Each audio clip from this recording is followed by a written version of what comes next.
Hello to all you unconventional conventionists. Welcome to Rocky Talkie, a Rocky Horror podcast.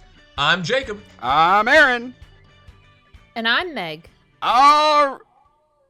Jacob, where the fuck is my script?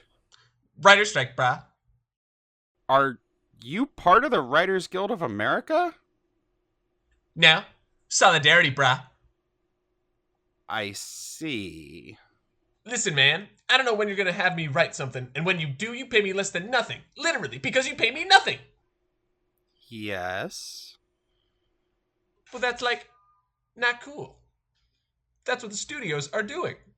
Since streaming shows are ordered in smaller batches than traditional network television, so they don't want to keep writers on staff. They've created a gig economy, where writers are only hired for a few months before a show is greenlit, and then, poof, no more job. Right. It's cheaper that way. Right. Right? Well, in solidarity, then, with the other greedy content producers out there, I'm just going to replace you with Chat GPT. Sure. Good luck. Chat GPT. Write me an introduction script for a podcast called Rocky Talkie, hosted by Aaron, Jacob, and Meg. The topics for today are the shock treatment stage show video, the New Jersey Con info drop, and I don't know, a third thing about costumes. Create a Rocky Horror related catchphrase for Jacob that Meg doesn't like. And make sure to include some double entendres and make Jacob's catchphrase like a really bad Rocky Horror pun. Go.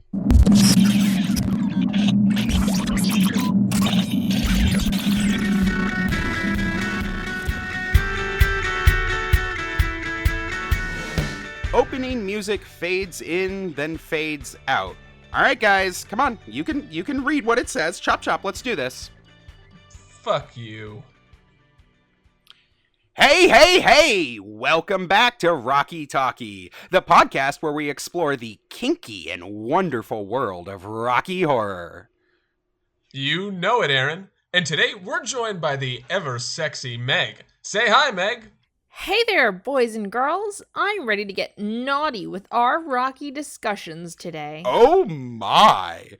Well, we've got some juicy topics for you all today. We're going to be talking about the shock treatment stage show video, the latest New Jersey Con info drop, and some steamy costume ideas that will leave you begging for more.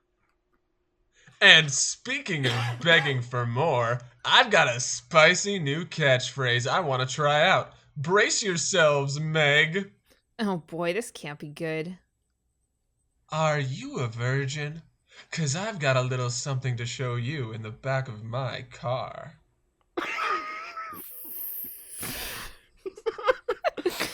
Face palms is the stage direction here. Oh, Jacob, that's not even a good pun.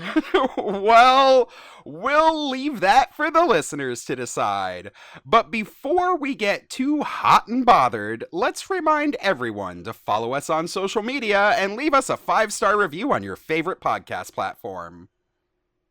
And now, let's do the pelvic thrust and dive into our first topic, the shock treatment stage show video. I feel dirty, guys. What the fuck? Right? And just to be clear, all of that was actually written by Chat GPT off of that one prompt that I gave it. It's pretty soulless. So are the studios. All right. Right. So first up, we're asking a question. Aaron, you were super excited about this one. What the hell is the shock treatment stage show video leak? There was a shock treatment stage show? Hell yes, there was. So, okay, just about 2 weeks ago or so, a user over on YouTube posted a video that was titled Shock Treatment, the Stage Musical Premiere, Musical Archive Footage, King's Head. The guy posted it in 2 parts. It's from a user named John Y, and this is the only thing ever published to the channel. Sure, I can see why. filmed versions of stage shows are often taken down by copyright strikes. Makes sense you'd only have one video. And this is that. The stage show version of Shock Treatment? It is indeed. And here's what's super cool about this. So, the Shock Treatment stage show is an adaptation of the film, but it only played in London from mid-April to early June of 2015. And that's it. I am so mad that I didn't go see it. But this isn't just the movie on stage, like a Shadowcast or anything. It's a full-blown written stage adaptation. Yeah, it is a whole new take. Spearheaded by Benji Sparing, Tom Crowley, and Alex Beechin, with the oversight of both Richard O'Brien and Richard Hartley. That's 2 times the Richards. According to a review on musicaltheaterreview.com, the much-anticipated stage adaptation created by O'Brien and Tom Crowley takes the story down to its bare bones, cuts a selection of the minor characters, and focuses on social satire tinged with more than a hint of cross-dressing and camp humor. End quote. That's definitely true. Now, fair warning, a bunch of this convo will obviously contain spoilers, so if you really want to be surprised at what's different, take an hour and a half, go watch the video. We'll wait.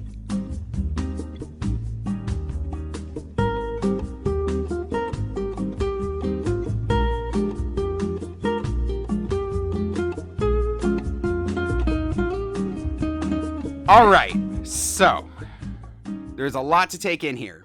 You're down to just 7 characters in this adaptation.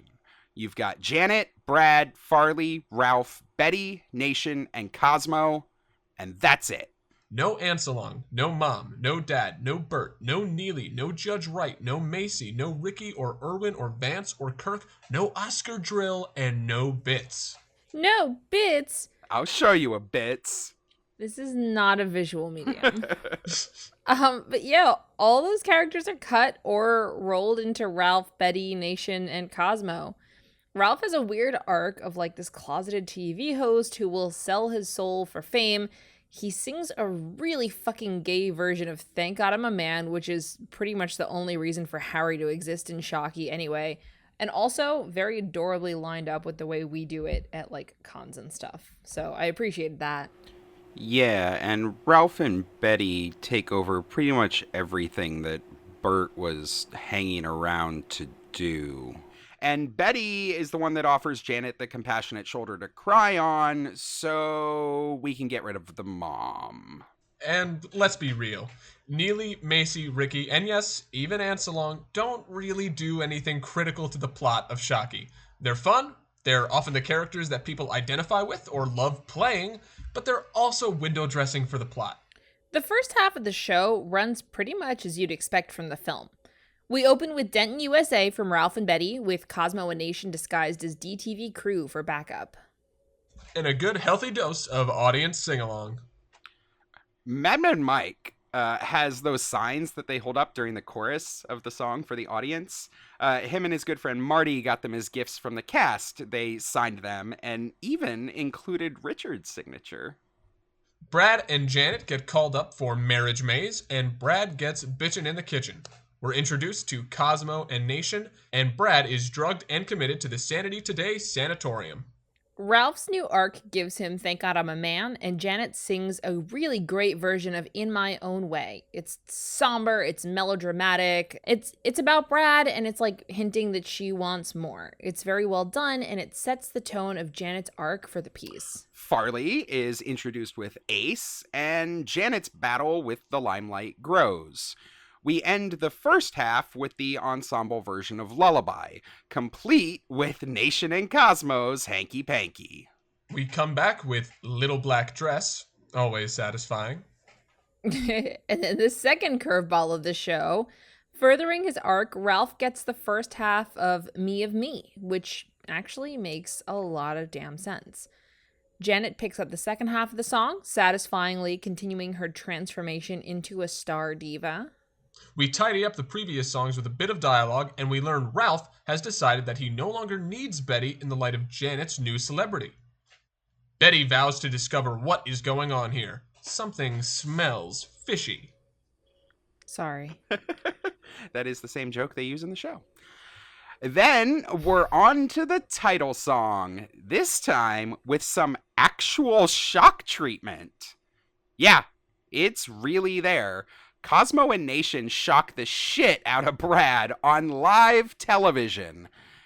All the while, Janet is like voyeuristically shimmying in her little black dress while she watches. Hot and delicious. Then we've got one of the most underrated songs in the film, Carte Blanche, and it gets a full treatment here. It serves to give us a peek at the soulless media company corruption and is sung by Farley, Cosmo Nation, and Janet. Betty bursts in, appalled that they electrocuted Brad on live television, while Janet stands by. She rebuffs Betty, brainwashed by the allure of celebrity. This is told through the revised song Looking for Fame. And in a wonderful choice, it splits it with Ralph, cementing him as this spineless, do-anything-for-fame little bitch. Yeah, these simple changes, like, really fix Looking for Trade. No longer is it just a holdover song that Richard O'Brien had written for Rocky Horror Shows His Heels. With the change to Looking for Fame, it falls right into place. Oh, really? Looking for Trade wasn't written for shock treatment? Nope. In the Rocky Horror Shows His Heels script notes, we see I'm breaking out, little black dress, looking for trade, and I wanna be an ace. Yep. All of them not written for shock treatment. What we get next is probably the most surprising turn for the show. Opening with a slow, sensual, borderline gospel tone, Ralph begins the song Look What You Did to My Id as a love song to Farley. Farley being a proxy here for just general fame. And through some clever rewriting, it becomes an ensemble piece that just kind of sets up everybody's character for the big Faith Factory resolution. That is very interesting. Yeah. Yeah, right. Breaking Out becomes a happy anthem for Ralph's desire to be a star, and the stage is set to electrocute Brad for a second time in an even more dangerous procedure. When suddenly, for the second time, in bursts Betty. She has done her sleuthing and can finally reveal that Cosmo and Nation are, dun dun dun, Dun! character actors. And here we get dual duet. Except we've dropped the side plot that Brad and Farley are brothers, so instead we turn the song into a literal knockdown brawl between newly snapped to her senses Janet, Betty, and Brad against Cosmo, Nation, Farley, and Ralph. Oh man, that's terrible. Them being brothers is like the best part of shock treatment. I love that the most, man. And also right. completely irrelevant to the story. Like, I never had thought about it before until this. Well, if they weren't brothers, we wouldn't know the whereabouts of Denton, New Jersey. If they weren't brothers, the only reason we know. Farley would never be Farley because you wouldn't have a brother to be upset at that he got all the good things in life and he did, then just, kind of falls apart when they're not brothers, is all I'm saying. Brad, who at this point has basically sat in his chair for the whole film, finally gets a heartbreaking and soulful reprise of In My Own Way, which does a lot to tie back to Janet's initial angstful version and really helps resolve their relationship. Yeah, I like this. It really feels like a callback to Once in a While. Maybe it is, maybe it's not, but I mean, whatever. It really works to have thrown it in here. We wrap up with Anyhow. Janet and Brad and Betty make their escape. Ralph takes Brad's place in the electric chair, still willing to do anything for fame. And Farley, Cosmo, and Nation are ready to flip the switch. And scene. We did it! So, yeah. It is really, really, really fucking cool to get to finally see a recording of this show. If you out there were interested in the plot that we just described and the changes that they made, like, absolutely go take a watch. Anybody who loves shock treatment should go check it out. It is fantastic. Do we know anything else about this specific recording? It says it's the premiere. Is that true? Well, in 2016, at the BFI Denton convention over in the UK, that was the 30th anniversary for Shock Treatment, Madman Mike, friend of the show, former New York City cast director, and the Shock Treatment fan club president, he interviewed the creative team behind the stage show. We asked him about this recording. On top of interviewing the team, he saw the show multiple times during its run. Mike pointed out that the video features Pete Gallagher in the role of Farley. He was the second actor to play the role. When the show opened, it featured Mark Little, stunt cast following his role as Joe Magnol in Neighbors. Gallagher wasn't a stranger to Rocky Horror. He played Eddie and Dr. Scott in a 1994 UK version of the Rocky Horror Show. His appearance puts this recording after May 10th when he joined the cast. So it's not from the premiere, it's probably from the second half of the run. Madman Mike said his interpretation of Farley was much preferred. So I think we lucked out there. Yeah, Mike also indulged me in a little bit of speculation, and in his opinion, it likely wasn't possible to get the angle that this video was filmed from the audience. So that leads me to believe that this is actually, most likely, as the YouTube video implies, archival footage, or maybe just a recording that the theater did, but something official and not a bootleg. It's also a different performance from the handful of bootleg audio recordings that have surfaced over the years, so it really is a brand new content drop for the community. Yeah, I love this. I've watched through this thing, I think, 3 times now. So guys, what do you think? I mean, any closing thoughts on Shocky the musical? I really enjoyed it. The circumstances under which I watched it were both more and less ideal than the average bear, I think. I've seen it once, and I watched it once after Aaron had already watched it 3 times. And we got home from going out to a club one night, and we were both sauced. Of course, we came home, and he was like, "Sweetie, sit down on the couch. We're going to watch Shock Treatment." So we watched Shock Treatment at 5:30, 6 o'clock in the morning, both gone from being at this club the whole night. And he gave me a running commentary all the way through it.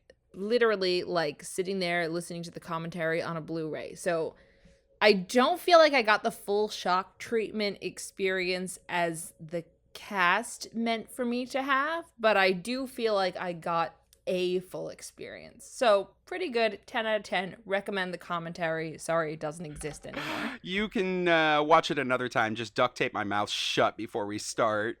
Jacob, what about you? How's Shock Treatment the musical? Before today, you didn't even know that Shock Treatment was a stage show, right? Yeah, I was quite surprised, and still am. I think a lot of my how I perceive a lot of the movies in the Rocky sphere is that the fun of them is the massive sprawling casts and the wacky outfits and how incredibly weird and out there everything is, and different interpretations of art, I think, is always a good thing. It leads to discoveries of new things. So there's nothing wrong with Shock Treatment being turned into a stage play, and I'm sure the people who viewed this had a lot of fun. But personally, I am always going to be preferential to the original and to the biggest cast with all the characters who, maybe each one of them isn't integral to the crux of the film. And, you take out Anselong, you don't lose anything except for a sexy nurse. But still, every few seconds seeing a sexy nurse or a harebrained scientist doing harebrained scientist things, or any one of the weird people doing their weird thing is half the fun of viewing Shock Treatment for me. So, yeah, I liked it, but I also didn't like it for the fact that it was just the bare bones, and it was more trying to say something. It was more a commentary, art with commentary, than it was art just for the quirkiness of art's sake. Yeah, in an interview, Benji Spearing, he was the musical director on this. Most of the ideas here came from him for how to kind of rework this show. And he clearly sat down and thought about this a lot. The choices that were made here are really clean. They tighten up the plot in a way that, honestly, I did not think you could tighten Shock Treatment up to be a cohesive plot like this. It really took a lot of work, and it shows how well that was done. Tom Crowley wrote the book, so there's a ton of new dialogue. That's going to be the big thing. If you go and watch this, you're going to notice that there is just a shitload of dialogue that was not there in the film. A lot of that is to kind of piece these songs together, tighten it up, and like just accommodate the fact that we don't have all these other characters and the magic of film going on with us. But I really like it. I think it's really different. And because this is basically the only version of this publicly that exists out there, I mean, this is going to be the de facto version of this show, at least of the stage show version of this, that anyone who wants to see it in the future is going to be looking at. I don't hate that. I think the book was really strong. I remember really liking the book and enjoying all of the changes that were made to the music. And I think that with a stage show, that's kind of the bones of it. You know, and I think anything else, any other choices that are made with it, the set and the costuming and even character additions and subtractions, anyone who's doing this will presumably watch the movie so you can see what it's like with more characters, so you can always separate them back out if you want to. But I like the book that they went with, and I think that will be the persevering thing, hopefully. Speaking of the costumes, can we, I mean, this is a tiny nitpick, but like, little black dress, that little black dress that she wears has both straps and a back. It is not a strapless, backless little black dress. It is a strapped backed little black dress. Well, maybe he was singing about a different dress that he wore when he was a young, what's the German word? Eine kleine Herren? Maybe. Maybe he was reminiscing, and then Janet had a different little black dress. Still an interesting choice. I love the rest of the costumes. Faith Factory, they do some really interesting choices. They switch them to white, just like in the film. That's great. But they kind of go, at least with Janet, for this like pleathery look, which I don't dislike, but it kind of just makes her look like she went to Spirit of Halloween and picked out a nurse's outfit. Who says she did? That's the best kind, man. Yeah.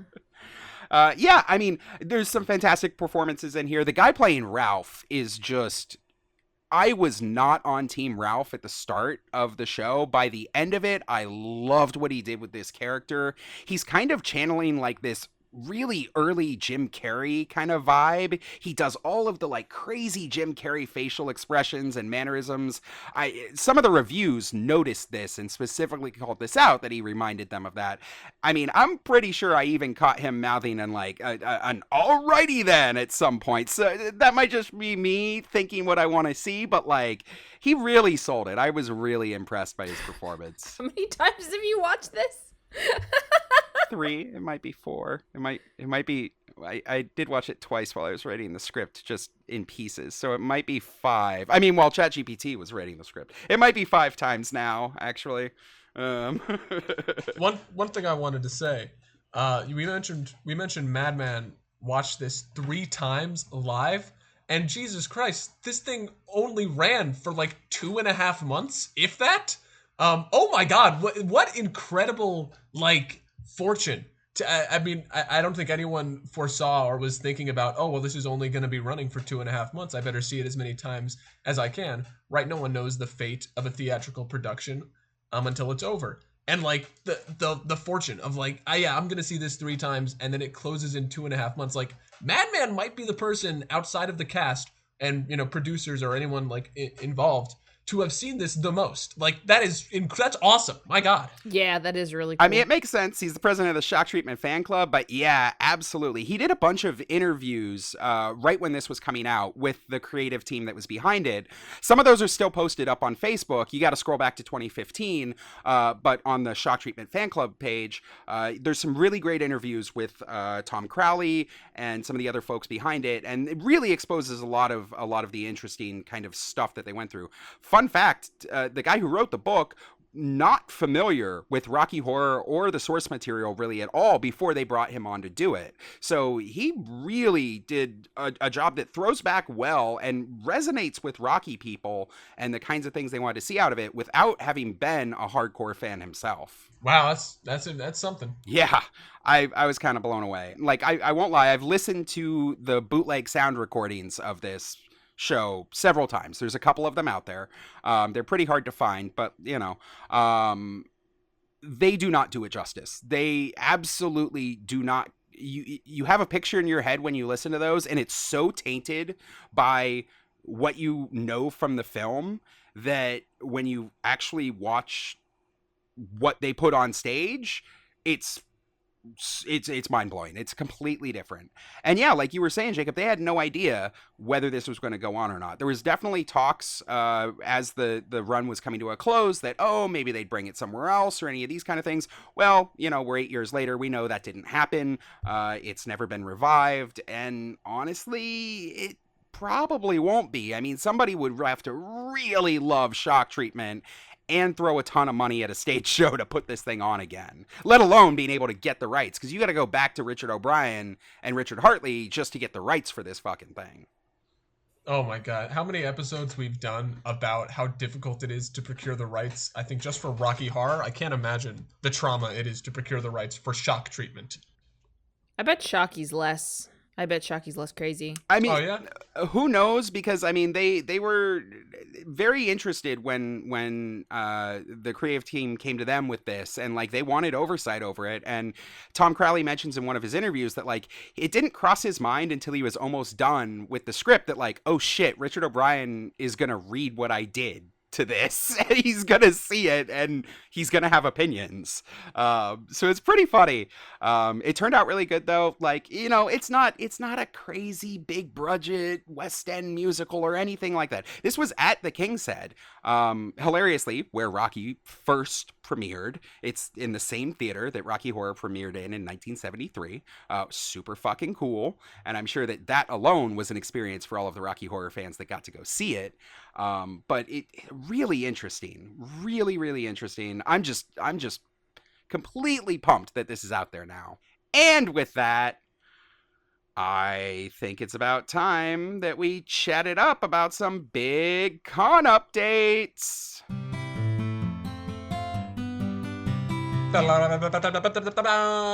New Jersey Con organizers, FNS, dropped a whole bucket of information this last week and opened up registration for all the con activities you would expect. Naked alien foam pit? That one's not on the list. Cat's butthole orgy. I don't think you sign up for that in advance. Maybe you don't. But you can now sign up for the Rocky Horror Talent Show, register vendor tables, submit live and video pre-shows, and submit for ad slots in the program. You're kind of burying the lead there. Also, auditions are now open for Rocky, Shocky, Mamma Mia, and the big reveal, Repo, the Genetic Opera. All right, we're doing Repo. Cool. So, if you want in on any of those shows, all auditions require videos. So, get those film director hats on and submit your very best. FNS says they can be creative, they can be show footage, whatever you want. Just got to make a video and get it on over to them. And if you still haven't gotten your ticket, probably best to do that soon. Prices go up June 1st. The deadline is June 26th for all the big stuff. Rocky, Shocky, Repo, Mamma Mia, the talent show, and video and live pre-shows. Get your shit together, casts. Don't be a New York City cast and do fuck all for your con pre-show. Meg. Hey. Are we doing a pre-show? I don't know. Yeah, I don't, you fucking... That's what I thought. I have to do everything around here by myself. Fucking stupid fucking... Advertising deadline for the program is July 8th. I'm not sure about the vendor deadline, but space is always limited at every convention. Best get that in sooner rather than later. So, come on, Aaron. You in for some Mamma Mia? I think I will sit that one out, but oh my god, I am sure as shit excited to see it. Like, I don't know what the fuck that's gonna look like, but I am here for it. Let's do it. Come on. So get on it, guys. Get those submissions in. That means you. Go to njrockycon.com and do it. In wider community news, we want to give a quick shout out to the Heavy Petting cast out in Tucson, Arizona for their recent production of Clue. Now, there's a Shadowcast we can all get behind. What do you think, Jacob? Who would you play in Clue? Man, I don't remember the names of all of them and like or the actors or anything, but the lady who was dressed in all black, I feel like they all had a very dry sense of humor, but she was Mrs. like Mrs. White. White, yes. Flames? Madeline Flames Kahn. on the sides of my face? Yes, exactly. I would love to be that character. Oh my god. Dibs, I feel like you are that character. fucking dibs on Yvette. Like, you know what? You want to see me in a dress? Do Clue. I will be the sexy French maid. Let's go. Ah, all right. I want to see Aaron as a holy shit. We've got to do this now, Meg. If Aaron's willing to dress up as a Yo, I'm sexy down French for maid. that. Oh my Hell God. yeah. It would be so ridiculous. I think it would be hilarious to do like a drag Yvette as like this like. Aw, that would be really cute. What would you do, sweetie? Who is your clue patronus? My clue Patronus. Probably Wadsworth, because he fucking runs around the house all the time like a chicken without a head. Yeah, I could see you just running around like an angry little butler. Can I be Mr. Body? You want to be Mr. He dead in the first act and just hauled around for the rest of the show. Oh my god, how fun would that be? You just do like dead work the whole time, make everybody hate you, and you get to be the biggest dick. But he was actually the butler. I don't know. It depends which ending you think is the real one. I love it. I love it. Yeah, that's awesome. That would be so much fun to Shadowcast and so much work. So good on you, Heavy Petting, for putting all that together. That sounds like a lot of coordination, and I'm sure it was really awesome to watch. Yeah, big congrats to everybody over at Heavy Petting. And all the way over here on the East Coast, Buffalo, that's right, our friends at the Francis Bacon Experiment have announced a September 9th Shadowcast of The Room. Yay! You heard me right. The Room in its spoon-flinging glory is coming to Buffalo. So yeah, get your tickets for that soon. I'm sure, like all of their shows, it's going to sell out so fast. And last up, we've got a fun new costuming resource for everyone out there. Rocky costume wizard Dav Rogers with the Rich Weirdos cast down in Florida recently published a new blog with a wealth of fantastic costuming content. Yeah, Dav's been super active in the Rocky costuming group and has been experimenting with a lot of details that haven't really been focused on before. Now, you might ask me, what do you mean? We've been doing Rocky costuming for 40 years. What I'm talking about, things like the paisley print for Frank's dinner corset, replicating the pattern that's on Frank's garter belt, the patterning that's on Brad's wedding dress shirt. They also threw up vectors of the butterflies on Brad's robe. Like, the list just goes on and on. This is some nerd level shit. I will proudly say I had no idea Brad's dress shirt has a pattern on it. We all know you didn't know that. Hey. One of my favorites is all the costume quick sheets. It's really great illustrations for many of the characters and the Transylvanians. There's also a lot of posts documenting the building of many of the major costume pieces, including patterns and tons of really great high-res photos. Yeah, absolutely. Everybody should go check it out, bookmark it. It's at drrockyblog.wordpress.com. Aight, that sounds pretty cool. I've always wanted to put together a Christopher Biggins costume. Why? Because I'll put on anything to be Big and D's nuts.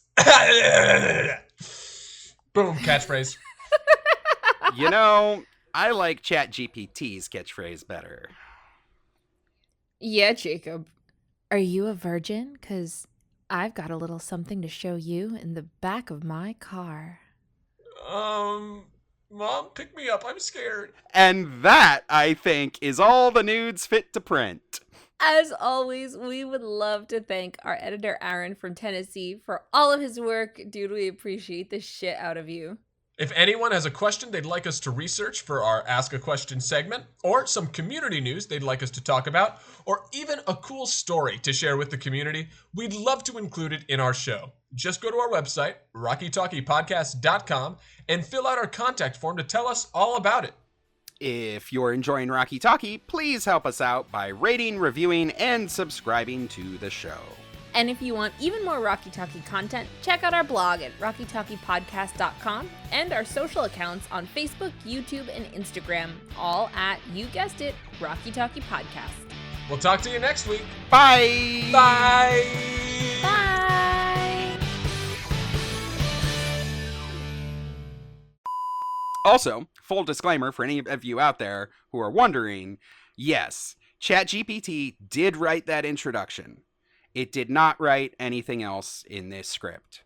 And also, everything I say is heavily monitored and construed before I say it. So I am using Chat GPT to speak, audience, and have been since episode 1. If you haven't picked up on that, you're a fucking moron. The way you talk, I would have thought it was like a speaking spell. What is that? God damn it. Fucking missed the mark by like a decade and a half. It's a children's toy from the 80s. That, like, it told you what to say? You'd put little cards in it and be like, it would show you a cat and it would say cat and you'd push the letters for cat. You'd go like C-H, it'd be like, yay, you fucking So what you're saying is if I try hard enough and I make enough of my own cards, I can make the voice box for a slutty blow-up doll. That's what you're saying. Absolutely. Yes. Million%. Uh-huh. I believe in the dream, all right? Right. So before we move on, I'm like infuriated by this ChatGPT creation.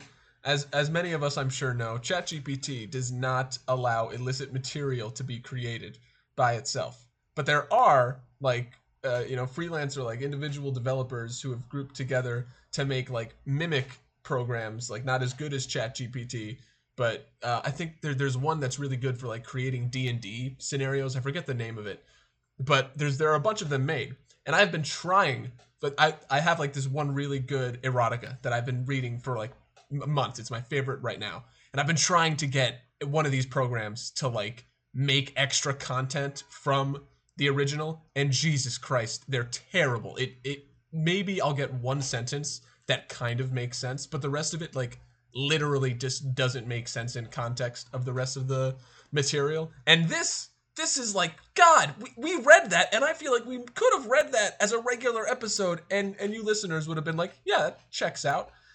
It's just, man, one day our fucking technology will catch up with porn, or porn will catch up with our technology, one or the other, and I'll get to jack off in peace, and that'll be a good day. Okay, first of all, I would like to say that porn tends to be like pretty cutting edge and like leading in the tech industries. So I'm certain we've got our best people working on this. Like, honestly, it wouldn't surprise me if most of the porn scripts that exist were already written by bots and we just didn't fucking know.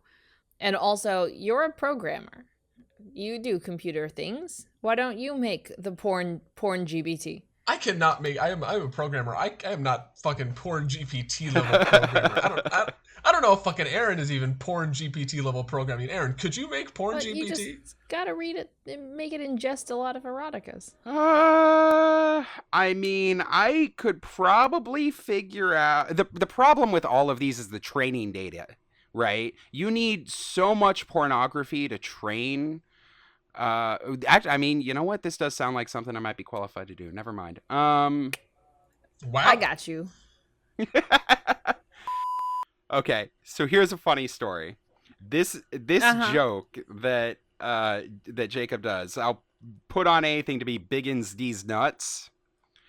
So I asked Chat GPT to write me a subversive pun using a character named Biggins.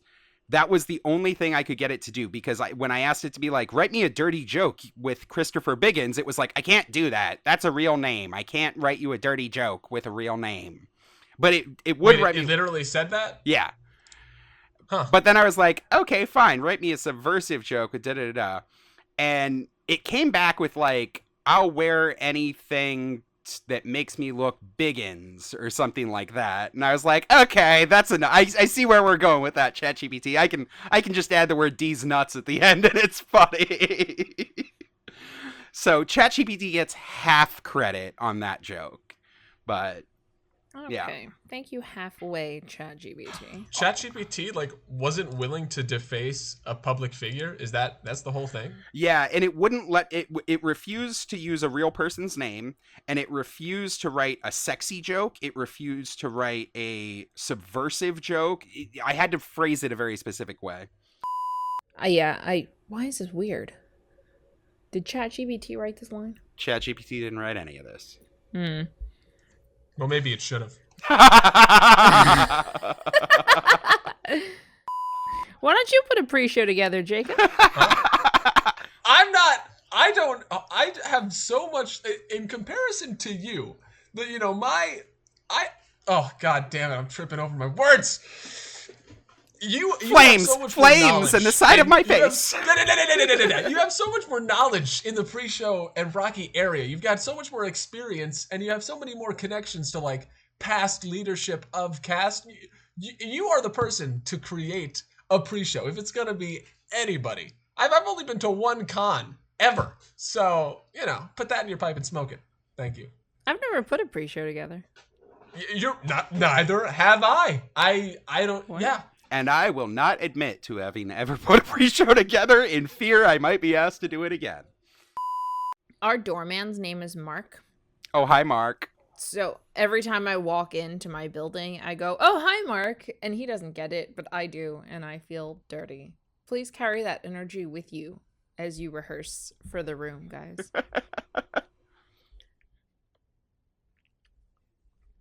Oh, right.